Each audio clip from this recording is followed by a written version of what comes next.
firman pada hari ini, jangan membatasi kuasa Tuhan. Ya, seringkali kita sering berkata Tuhan tidak ada di saat kita punya masalah. Seringkali kita lemah dalam setiap kehidupan. Gak ada orang sekeliling yang bisa menguatkan dan memampukan. Seringkali kita merasa buat apa kita ada di muka bumi ini, ya. Makanya jangan kita membatasi pemikiran kita yang terlalu kecil dan tidak punya satu hal kapasitas. Nah, bagaimana kita bisa menyadari ya bagaimana Tuhan hadir di dalam setiap apapun kehidupan keadaan kita, anak-anak Tuhan yang membutuhkan satu hal tuntunan dan jawaban. Tuhan rindu untuk kita punya satu mengalami bagaimana hidup kita tuh tenang di dalam setiap apapun kehidupan. Makanya Betel bicara tempat peristirahatan. Makanya Tuhan minta untuk kita mencari Tuhan, punya satu hal kerinduan, dan Tuhan juga tidak akan memberikan satu hal ketakutan bagi setiap kita. Makanya ya, berserah dan bersandar kepada Tuhan. Berserah dan bersandar kepada Tuhan bukan di saat materi kita ada. Di saat nggak ada pun tetap kita harus bersandar. Tapi kebanyakan setiap manusia yang diberkati oleh Tuhan, dia akan bersandar di atas apa yang dimiliki materinya. Karena kalau mau dilihat keadaan, kondisi dan keadaan bencana, tidak bisa menganggap hal itu menjadi satu patokan. Ya, jangan pernah kita punya membatasi Tuhan. Contoh yang pernah kita dengar ya di Januari bulan lalu, bagaimana New York adalah surganya dunia. Dunia akan mengakui bahwa kota New York adalah kota yang benar-benar dianggapnya surga. Tapi kenyataannya, orang sudah menginvestasi, orang lebih suka udah di tempat di situ. Tapi keadaan dan situasi yang tidak mengenakan terjadi. Nah, makanya kalau mau dilihat, di mana kita punya satu kekuatan. Contoh kita orang pintar. Contoh gelar kita berjejer. Belum tentu gelar itu berjejer. Kita menentukan punya satu hal, pengetahuan yang Tuhan mau taruh. Tapi dengan pengetahuan yang daripada dunia.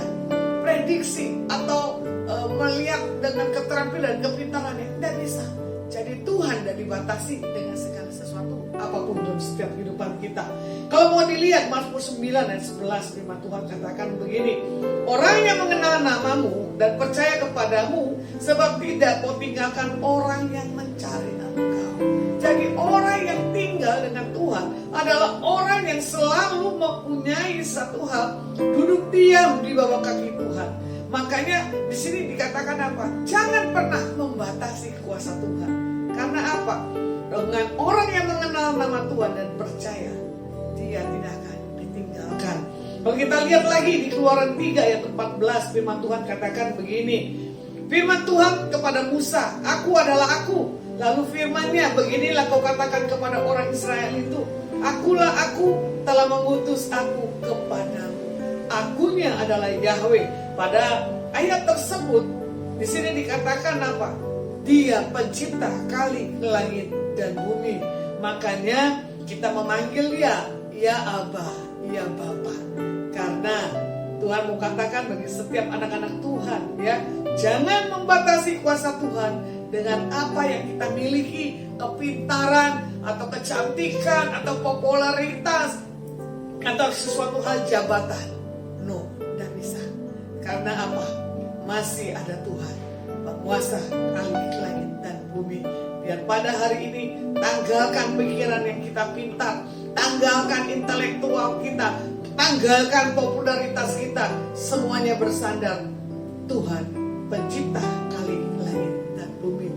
Jadi kalau kita punya satu hal, saya simpulkan kesombongan, atau kita simpulkan hidup kita menganggap orang lain itu tidak ada apa-apanya, kita yang sempurna dan bisa. Ya, makanya firman Tuhan katakan apa? Orang pintar dikalahkan dengan orang bodoh. Orang bodoh mengalahkan orang pintar. Itulah ciri khas kuasanya Tuhan. Jangan pandang orang dengan segala apapun juga. Saya orang yang bodoh, saya orang yang tidak dianggap dulunya. Tapi karena saya punya satu hal, cinta akan Tuhan, saya punya peristirahatan akan rumah Tuhan, saya mencari Tuhan. Makanya saya pandang Tuhan, Tuhan yang mengangkat dan Tuhan yang mempromosikan informasikan. Biarlah firman pada hari ini setiap yang mendengar dan engkau memiliki haus dan lapar akan Tuhan, engkau dibuat Tuhan berbeda. Engkau diberkati dengan cara Tuhan yang dahsyat. Oke, firman saya cukupkan. See you, God bless you.